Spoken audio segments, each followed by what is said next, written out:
잠깐 기도하고 시작할게요. 하나님 아버지, 이 교회는 예수 그리스도의 핏값으로 세워진 교회입니다.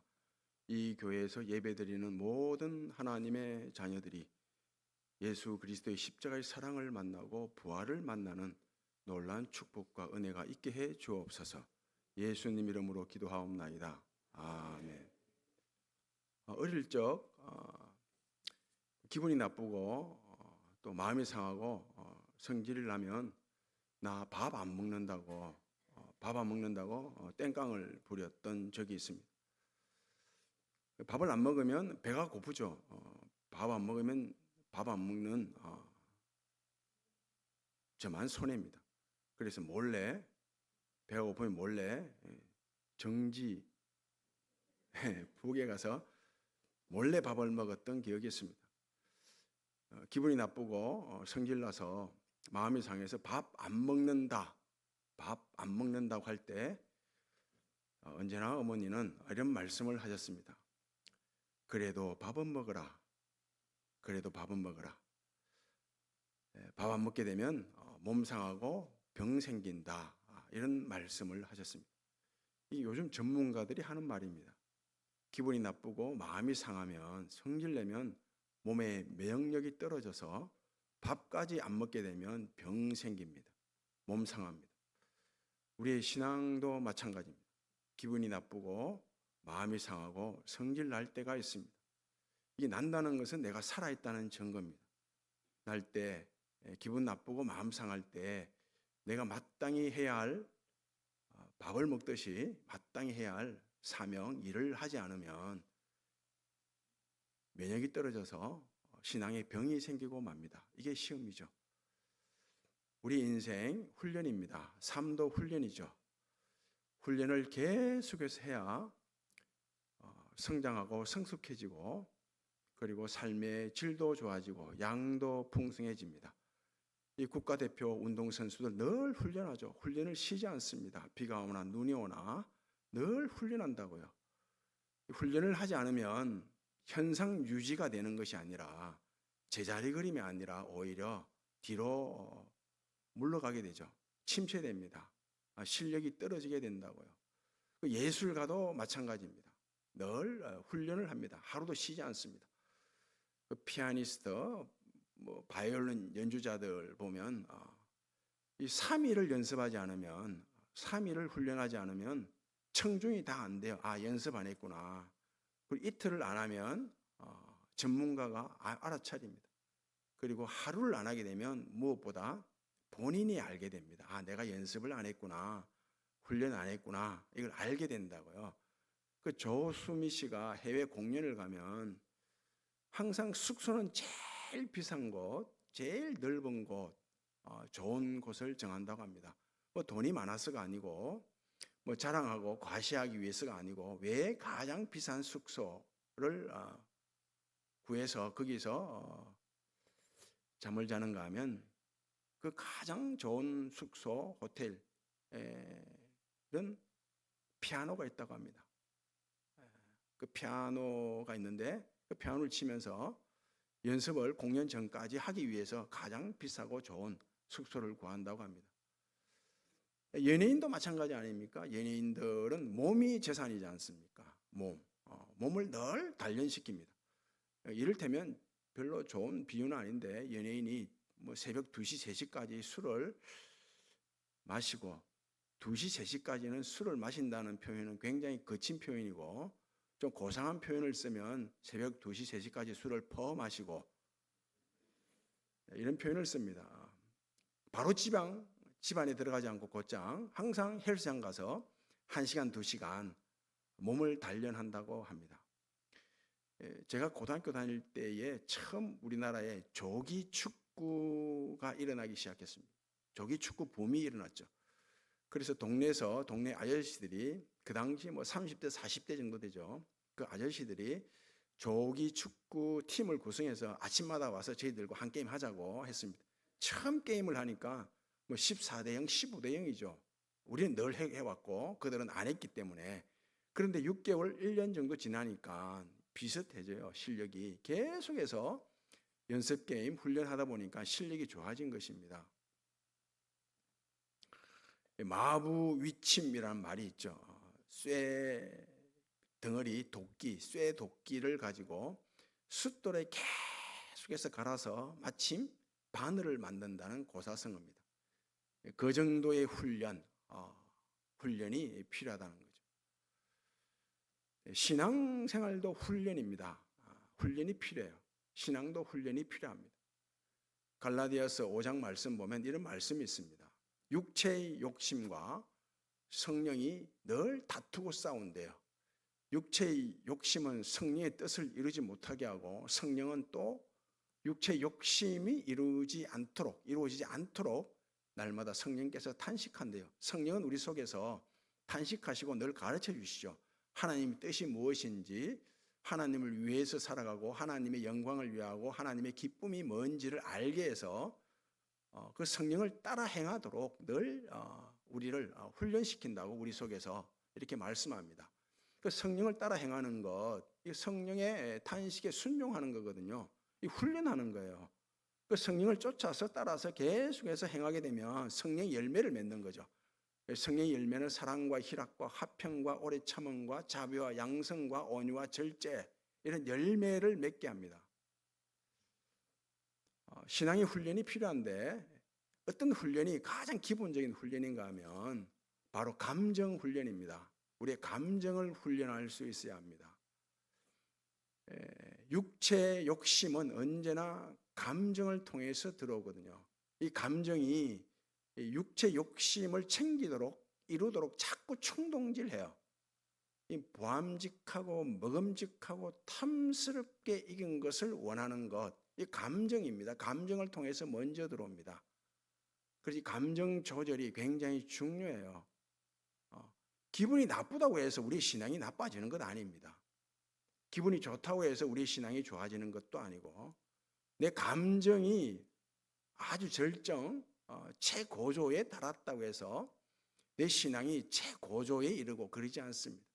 이 감정이 바닥이라고 해서 내 신앙이 바닥을 치고 그런 것이 아닙니다. 감정은 시간이 지나면 사라지거든요. 감정을 신앙 그 자체로 여기면 안 됩니다. 물론 감정이 신앙의 한 요소이기는 틀림없습니다. 감정이 주는 긍정적인 면이 있죠. 마음을 부드럽게 하고 또 따뜻하게 하고 포근하게 만드는 긍정적인 면이 있어요. 그런데 이 감정은 비이성적이죠. 언제나 충동적이고 적흥적입니다. 감정은 과장하게 만들고 또 폭력성을 지니고 있거든요. 이런 그림 보신 적 있죠? 시골의 초가집에 하얀 눈이 덮여 있고 마당에도 눈이 쌓여 있죠. 서먹히 쌓여 있고 그 장단지에 또 눈이 쌓여 있고 그 처마에는 붉은 꽃감이 주렁주렁 달려 있고 강아지가 마당에서 뛰어놀고, 이런 그림을 보면 굉장히 포근하죠. 정겹죠. 그래서 이런 그림을 보면 이런 곳에서 이런 정겨운 곳에서 꿀뚝에서 연기가 모락모락 솟아나고 이런 정겨운 곳에서 살았으면 좋겠다라는 마음이 생깁니다. 이런 마음은 느낌이죠. 감정이에요. 기분이고.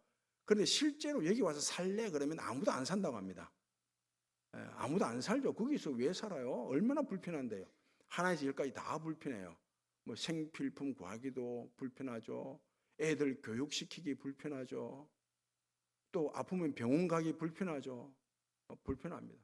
대도시에 그 도시 생활에 지친 사람들이 가끔 전화 와서 아니면 찾아와서 안동 주변에 경치 좋은 곳이 많죠. 풍광이 굉장히 아름다운 곳이 많이 있습니다. 뭐 병산 서원을 가고 하회마을을 가고 만회정 가고 저 농암종택 그런 데를 가면 야 정말 공기 좋다. 이런 곳에서 살았으면 좋겠다. 그래서 실제로 와서 살래 그러면 안 산다고 합니다. 안 산다고 합니다. 경치가 아름답다, 좋다. 이건 감정이거든요. 기분이에요. 그런데 실제로 와서 사는 것은 사실입니다. 결혼하기 전에 젊은이들이 연애를 할 때에는 그 사랑은 감정 사랑이에요. 그래서 모든 것을 다 줄 것 같습니다. 준다고 합니다. 또 감정 사랑은 그래요. 너를 위해서 내가 희생하고 헌신하고 너 평생에 내가 책임진다. 이건 감정이거든요. 만약에 결혼을 해서 여전히 감정, 낭만적인 사랑을 가지고 있으면 그래서 막 지르는 거예요. 기분대로 막 질러버리면 나중에 질리는 삶이 되어버린다고요. 결혼하고 나서는 현실이죠. 현실.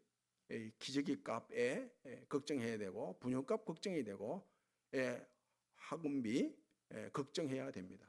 이 현실적인 사랑이죠. 사실입니다. 감정을 조절해야 됩니다. 기분이 나쁘다고 해서 신앙이 나빠진 게 아닙니다. 그래서 기분 나쁠 때, 감정이 상할 때, 성질을 할 때 그러잖아요. 나 이것 안 해. 그거 하셔야 됩니다. 그게 사명이거든요. 그리고 기분 나쁘고 성질 나면 내 이 말만큼은 안 하려고 했는데 한마디 해야 되겠다. 그 한마디 하면 안 됩니다. 그건 기분이고 감정이거든요. 그거 하면 안 됩니다. 안 하는 게 하나님의 뜻이고 하나님의 일이에요. 감정에 지면 안 됩니다. 기분에 지면 안 되고 기분에 의해서 우리의 신앙까지,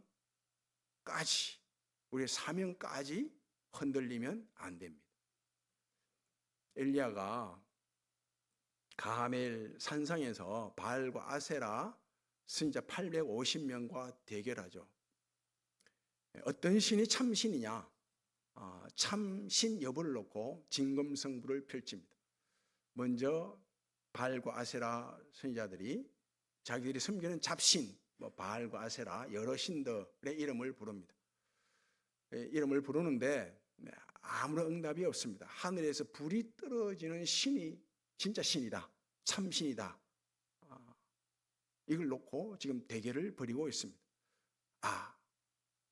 우리가 섬기는 잡신이 잠들었을 수도 있다. 그래서 우리를 못 볼 수 있다. 잠들어 있기 때문에 흔들어서 깨워야 되겠다. 흔들어서 깨우려고 하면 소리를 질러야 한다. 소리를 계속해서 지르는 것입니다. 고함을 치죠. 그래도 아무런 응답이 없습니다. 묵묵부답이죠. 이거 안 되겠다. 우리가 섬기는 신이 딴청을 피우고 있다.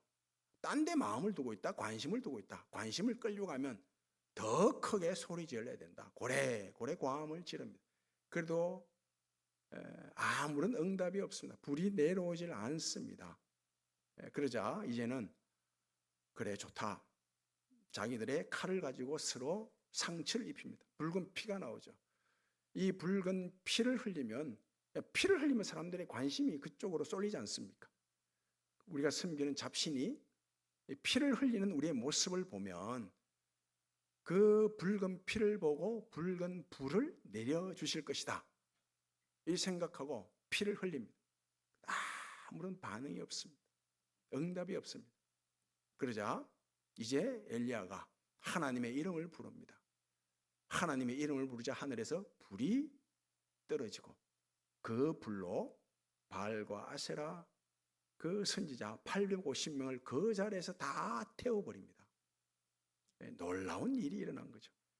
엘리야가 얼마나 기분이 좋았겠어요. 정말 기분이 좋죠. 그 바알과 아세라 선지자들을 다 불로 태워버리는데 얼마나 기분이 좋았는지 모릅니다. 의기양양했죠. 감정이 최고조예요.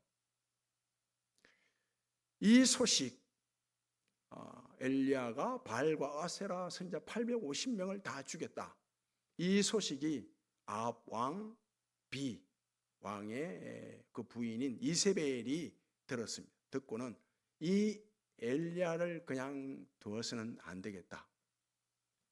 그 당시 북이스라엘 나라는 그 이세벨이 바알과 아세라 그 신을 완전히 유행시켰거든요. 모든 백성들을 하여금 바알과 아세라 신을 섬겨라. 이걸 유행시켰다고요. 그래서 이 엘리야를 그냥 내버려 두면 이 바알과 아세라 섬기는 선지자들이 다 죽겠다고 싶어서 이 엘리야를 죽이겠다고 사람을 보냈어요. 이 소식을 듣고 엘리야가 두려워서 벌벌 떨게 됩니다. 아, 내가 죽을 수 있겠다. 이건 기분이고 감정이죠. 그래서 이 두려움에 불안에 사로잡혀서 엘리야가 하룻길을 도망을 치죠. 하룻길을 정말 열심히 도망을 쳤습니다.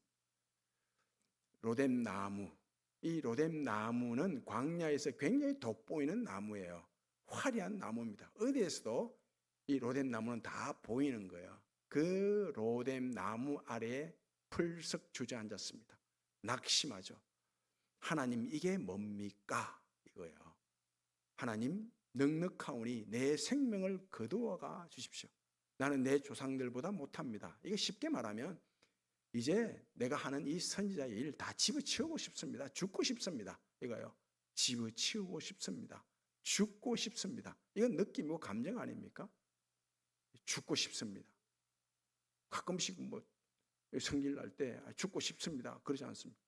이건 느낌이고 감정이에요. 실제로 죽는 게 아니죠. 아닙니다.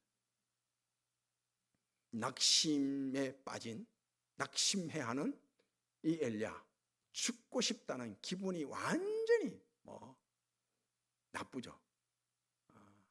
이 엘리야에게 하나님께서 떡을 먹입니다. 물을 마시게 하고, 그리고 엘리야를 천사를 통해서 어루만집니다. 떡, 이건 사실이죠. 물, 사실입니다. 어루만지는 거 사실입니다. 하나님께 떡을 먹이고 물을 먹입니다.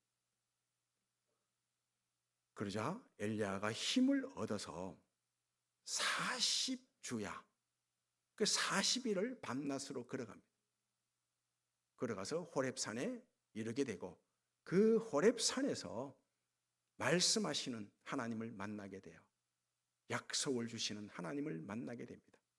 그 말씀하시는 하나님을 만나고 약속하시는 하나님을 만나서 엘리야가 마지막 사명을 감당합니다. 그 사명이 무엇입니까? 아람 왕을 새로 세우게 되고 북이스라엘 왕을 또 새롭게 세웁니다. 그리고 자신의 후계자 엘리사를 세우게 되죠. 사명을 감당하게 됩니다. 기분, 감정에 치우쳐서 신앙생활을 하게 되면 우리는 반드시 어느 때는 로뎀 나무가 돼요. 또 어느 날은 로뎀 나무 아래에 퍼지는 이런 일이 발생합니다. 이스라엘 백성들이 애굽 땅에서 나왔습니다. 430년 이상 종살이 하다가 애굽 땅을 나오게 돼요. 나오게 되는데 뒤에서 애굽 군대가 추격을 하죠. 홍해 앞에 섰습니다. 모세가 홍해를 가르죠.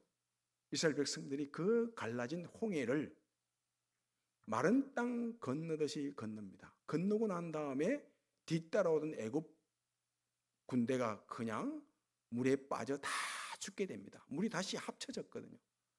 이런 모습을 본 이스라엘 백성들, 그 홍해 바다에 그 애굽 군대 군인들의 시체가 둥둥둥 떠다니는 거예요. 우리 나를 죽이려고 했던 그 애굽 군인들의 시체가 떠다닙니다. 얼마나 기분이 좋았는지 모릅니다. 찬양을 하죠. 노래를 부릅니다.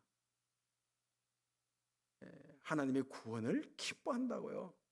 한참 찬양하고 나니, 노래를 부르고 나니 목이 마르잖아요. 물을 마시고자 하는데 그 물이 쓴물이에요. 마실 수 없습니다. 그러니 마음이 팍 상해버리죠. 기분이 나쁩니다. 그리고 물이 또 없어요. 먹을 양식도 없습니다. 불평하고 원망하고 밤새도록 통곡을 하는 것입니다. 기분에 지면, 감정에 지면 이런 일이 벌어진다고요. 하나님께서 홍해를 가른 것, 바다를 마른 땅처럼 걷는 것은 사실이죠. 사실. 진리입니다. 이 사실을 잊어버리고 기분, 감정에 치우쳐 버리니까 그냥 원망하고 불평하게 돼요.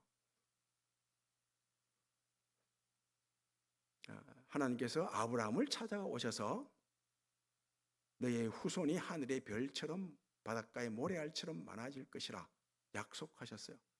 하늘의 별은 사실 아닙니까? 사실. 그 바닷가의 모래알도 사실이에요. 이처럼 하나님의 약속은 사실이거든요. 그런데 이 하나님의 약속을 아브라함이 믿지를 못합니다. 자식이 태어나야 되는데 자식이 안 태어나는 거예요. 마음이 상하죠. 기분이 나쁘죠. 그러니 자꾸 아브라함이 딴짓을 하잖아요. 그래서 종으로 하여금 후손 삼고자 하고 또 안 되니까 이방 여인을 통해서 낳은 아들 이스마엘을 후손 삼고자 합니다. 하나님이 아니라는 거죠. 찾아와가지고 계속해서 하늘의 별을 보라, 바닷가의 모래알 봐라. 너의 후손이 이처럼 많아질 것이라. 사실이라는 거예요. 믿으라는 거예요. 믿으라. 또 한 번은 이런 일이 있었어요. 아브라함이 자기 조카 롯이 이방에게 잡혀갔어요. 그래서 롯을 구출하기 위해서 집에서 기른 군사 318명을 데리고 이방과 전쟁을 치릅니다. 그럼 전쟁을 치르면 내가 적을 죽여야 삽니다. 그리고 또 전쟁을 치르다 보면 적이 나를 죽일 수 있다는 그런 두려움이 있죠. 불안이 있지 않습니까? 늘 전쟁에서 승리한다는 법은 없거든요. 그래서 이겼어요. 롯을 찾아왔습니다. 그런데 두려워요. 또다시 이런 전쟁이 일어나면 어쩌나 불안하고 두려워요. 그때 하나님이 아브라함을 찾아오셔서 두려워하지 말라 그럽니다. 이 두려움은 감정이거든요. 두려워하지 말라 하면서 내가 너의 방패니라 그럽니다. 이 방패는 사실이죠. 이 방패는 적의 창과 칼을 막습니다. 사실이거든요. 너의 기분과 감정에 의해서 내가 너를 돌보고 지키는 것이 좌우되는 것이 아니라는 거예요. 네가 기분이 나쁘다고 해서 내가 너를 돕지 않는 게 아니라는 것입니다. 너와 함께 한다는 것입니다. 다윗이 사울의 칼에 쫓겨서 광야로 피신 다닐 때 수년을 도망 다니잖아요. 그때마다 다윗이 한 고백이 있죠.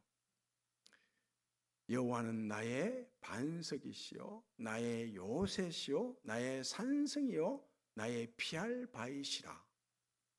요새, 반석, 산성, 바위 다 사실 아닙니까? 사실. 감정이 아니에요. 기분이 아닙니다. 하나님은 나의 반석이요 요새요 산성. 그러다가 자기를 죽이려고 하던 이 사울 왕을 죽일 기회를 얻지 않습니까? 그것도 무방비 상태에 있는 사울. 그냥 칼을 들어서 죽이면 됩니다. 그 주위 신하들이 함께한 군사들이 죽이라고 재촉하죠. 그런데 다윗이 죽이지 않습니다. 기분 같으면 감정 같으면 죽여야죠. 우리 같으면 죽이지 않겠습니까? 그런데 죽이지 않습니다. 다윗은 이미 고백한 그대로 하나님이 나의 산성이다. 나의 반석이다. 나의 요새다. 피할 바이다. 이 하나님의 약속을 믿거든요. 하나님의 약속이 사실이라 믿는 것입니다. 감정을 조절하는 거예요. 기분을 조절하는 것입니다. 예수님께서 공중에 나는 새를 보라. 들에 핀 꽃을 보라. 하나님께서 이 공중 나는 새를 먹이고 들에 핀 꽃을 기르신다. 하물며 이 하나님이 너희 아버지가 되신데 아버지가 너희 먹을 것, 입을 것, 마실 것 책임지지 않겠느냐. 아무 염려하지 마라. 걱정하지 마라. 대신 하나님 나라와 의를 구하라. 이렇게 말씀하셨어요. 이게 무슨 말씀인가 하면 이런 말씀입니다. 야, 공중 나는 새를 보라. 새가 기분 좋은 날 나르고 기분 나쁜 날 안 나르고 그러냐? 새가 한참 공중을 나르다가 나 기분 나쁜 일 생겼다. 마음 상하는 일 생겼다. 성질난다. 고해서 나는 거 포기해서 땅으로 뚝 떨어지는 경우 있습니까? 없죠. 그런 경우 보신 적 있나요? 새가 나르다가 뚝 떨어지는 게 있나요? 없습니다. 들이핀 꽃도 마찬가지죠. 기분이 나쁘다, 마음이 상한다, 감정 상했다고 해서 내가 마땅히 피워야 할 꽃을 안 피우는 경우가 없습니다. 기분이 우울하다고 해서 꽃 피우는 것을 중단한 적이 없습니다. 너희들의 감정, 기분 여부에 의해서 내가 너희를 먹이고 입히고 재우고 마시게 하는 게 좌우되는 게 아니라는 것입니다. 하나님, 우리가 기분이 나쁘든지 성질이 나든지 마음이 상하든지 상관없이 우리를 먹이고 입히고 재우시고 마시게 하십니다. 아무 염려 없도록 하십니다. 사실이거든요, 사실. 지난번에 수요일에 남성교대 할 때 말씀 전하러 오신 총회장 이수장 목사님과 그날 식사를 같이 하는데, 그날 이분이 교인들과 함께 성기순례를 마치고 온 날이래요. 성기순례 터키 지역을 방문했는데, 그 터키 지역을 방문할 때 숙소에 있을 때 지진이 왔대요. 지진. 막 굉장히 오랜 시간 흔들리면서 막 침대가 흔들릴 정도로 흔들리니까 불안하죠. 걱정이 되더래요. 이래서 죽는 게 아닌가, 무너져서. 불안하고 두려운 거예요. 두려웠다고, 굉장히 불안했다고. 그런 말씀을 하기에 제가 그냥 무심코 이런 말을 했습니다. 그 불안해하고 두려운 거, 지진이 나서 집이, 숙소가 무너질지도 모른다는 불안감, 두려움은 감정 아닙니까? 감정. 이 기분이거든요. 감정이죠. 이 사실은 뭡니까? 내가 죽더라도 천국 간다. 이게 사실 아닙니까? 내가 순교하게 되면 순교한다. 이게 사실이거든요. 기분이 나쁠 때, 감정이 상할 때, 성질 날 때, 이 고통인데, 이 고통 중에도 하나님은 일하신다. 이걸 믿지 못하면, 하나님은 일하시는 게 사실인데 이걸 믿지 못하면 우리는 언제나 어느 때는 로뎀 나무가 되고, 또 어느 때는 그 로뎀 나무 아래서 낙심해서 처져 있는, 나 아무것도 안 해, 그냥 죽고 싶다, 집어치우고 싶다, 이런 엘리야가 될 수밖에 없습니다. 왜 기분이 나쁠 때, 마음 상할 때 나 안 해, 그거 안 해, 그거 하셔야 됩니다. 그게 사명이에요. 그리고 마음이 상하고 기분이 나쁘면 이런 말 하거든요. 나 이 말만큼은 안 하려고 했는데 이 말만큼은 해야 되겠다. 그 말 하시면 안 됩니다. 그건 하나님의 뜻이 아니에요. 그건 기분이고 감정이잖아요. 아는 것은 힘입니다. 아는 게 힘이죠. 내 기분과 감정을 조절할 수 있는 힘이 있어야 됩니다. 영적 힘. 이 영적 힘은 거룩한 지성을 통해서 힘이 생겨요. 그래서 늘 말씀을 가까이 하고 말씀을 읽으셔야 됩니다. 묵상해야 됩니다. 그러면 거룩한 지성이 힘을 얻게 돼요. 그 힘으로 감정을 조절하는 것입니다. 어떤 상황에 따라 감정을 조절해요. 그래서 우는 자들과 함께 울고 웃는 자와 함께 울 수 있게 됩니다. 십자가의 죽음은 느낌 아니죠. 기분 아닙니다. 감정 아닙니다. 사실입니다.